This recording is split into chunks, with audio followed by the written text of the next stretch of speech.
Ito, pinakulan natin si pansit-pansitan. At ito po ay maganda sa mga kasukasuhan, sa mga joints, sa mga gout, sa mga namamaga. Yan po.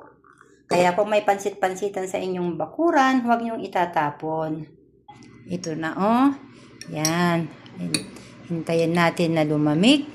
Yan guys. Ang mangustin. Aking niyad po sa yadyadan. Tapos, tutuyuin ko lang po ng isang araw. Tapos, gagawin natin pong tsaa.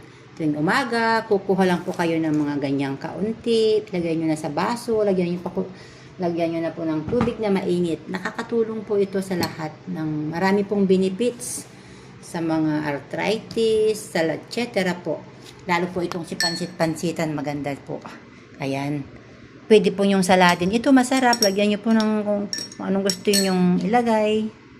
Ganon. Kalamansi, kamatis, tuyo.